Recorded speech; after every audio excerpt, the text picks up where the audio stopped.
ദൈവനാമത്തിന് മഹത്വമുണ്ടാകട്ടെ. സഹോദരങ്ങളെ, സുവിശേഷം പ്രചരിപ്പിക്കുന്നത് ഒരു മതത്തിൻ്റെയോ സംഘടനയുടെയോ ആവിർഭാവത്തിനോ വളർച്ചയ്ക്കോ അല്ല, മറിച്ച് ക്രിസ്തുവിൻ്റെ സ്നേഹം മറ്റുള്ളവരുമായി പങ്കിടാനാണ്.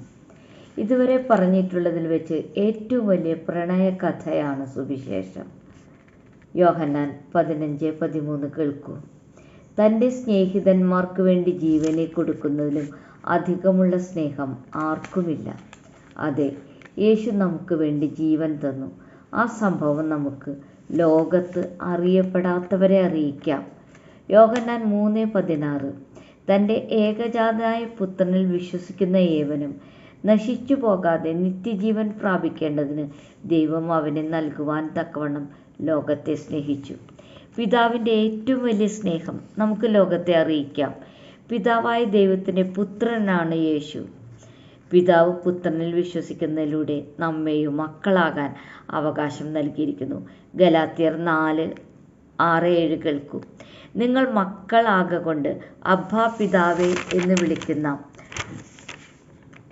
സ്വപുത്രൻ്റെ ആത്മാവിനെ ദൈവം നമ്മുടെ ഹൃദയങ്ങളിൽ അയച്ചു.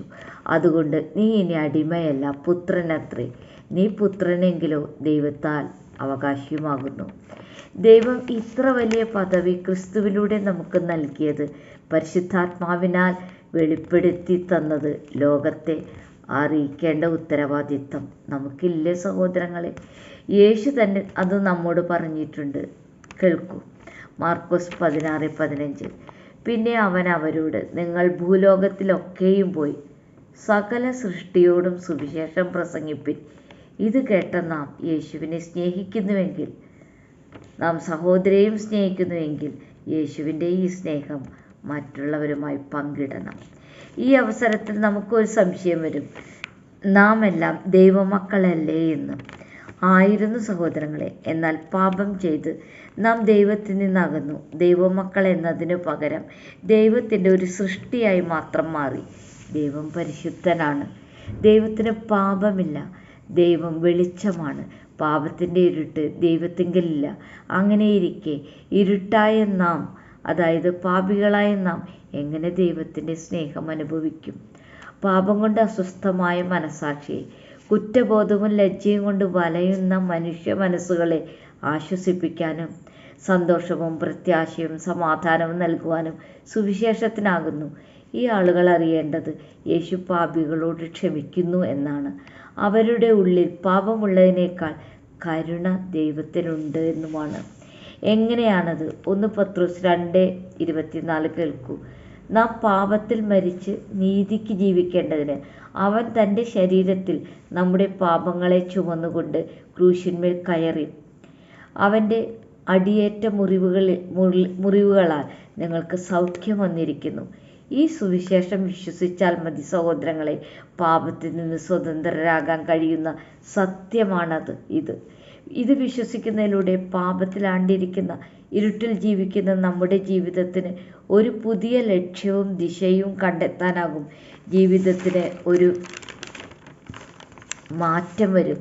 ഒരു പുതുജീവൻ ലഭിക്കുന്നു. 2 കൊരിന്ത്യർ 5:17 ഇങ്ങനെ പറയുന്നു, അതുകൊണ്ട് ഒരുവൻ ക്രിസ്തുവിലായാൽ അവനൊരു പുതിയ സൃഷ്ടിയാകുന്നു.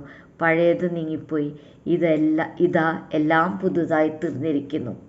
ഈ ലോകത്തിൽ ദൈവം നമുക്ക് എത്ര ദിവസങ്ങൾ നിശ്ചയിച്ചിട്ടുണ്ടെന്ന് ആർക്കും അറിയുകയില്ല. ഇന്ന് സ്നേഹത്തിൻ്റെ ഈ സുവിശേഷം അറിയാതെ മരിച്ചാൽ എന്ത് സംഭവിക്കും? ആദാമിൽ നിന്ന് നമുക്ക് ലഭിച്ച പാപ സ്വഭാവം മൂലം നാം മരിക്കുന്നു. കാരണം പാപത്തിൻ്റെ ശമ്പളം മരണമാണ്, നിത്യമായ ആത്മീയ മരണം. ആര് നടുന്നു ആര് നനയ്ക്കുന്നു എന്നല്ല പ്രാധാന്യം. 1 കൊരിന്ത്യർ 3:7 പറയുന്നത് കേൾക്കൂ. ആകയാൽ വളരുമാറാക്കുന്ന ദൈവത്തിനാണ് പ്രാധാന്യം. നടുന്നവനോ നനയ്ക്കുന്നവനോ ഏതുമില്ല. ഓരോ കർഷകനും വിത്ത് വിതയ്ക്കണം, പക്ഷേ കാലാവസ്ഥയെ നിയന്ത്രിക്കാൻ കഴിയില്ല. നാം സുവിശേഷം അറിയിക്കുമ്പോൾ ചിലപ്പോൾ ആദ്യമായി മുളയ്ക്കുന്ന ഒരു ഹൃദയത്തിലേക്ക് വീഴുന്നു. കർഷകന് കാലാവസ്ഥ നിയന്ത്രിക്കാനാകാത്തതുപോലെ മറ്റു കാര്യങ്ങൾ നിയന്ത്രിക്കാൻ നമുക്കാകില്ല. അതിൻ്റെ എല്ലാം ഉത്തരവാദിത്വം ദൈവം ഏറ്റെടുത്തോളും. അതിനാൽ ക്രിസ്തുവിൻ്റെ സ്നേഹം അറിഞ്ഞ സഹോദരങ്ങളെ, മൗനമായിരിക്കാതെ ആത്മീയ അടിമത്തം അനുഭവിക്കുന്നവരുമായി പങ്കുവെച്ച് അവർക്ക് സ്വാതന്ത്ര്യം നേടിക്കൊടുക്കാൻ നമുക്ക് സഹായിക്കാം. ഈ വചനങ്ങൾ സ്വീകരിക്കാൻ പരിശുദ്ധാത്മാവ് സഹായിക്കട്ടെ. ദൈവമേവരെയും സമൃദ്ധമായി അനുഗ്രഹിക്കട്ടെ.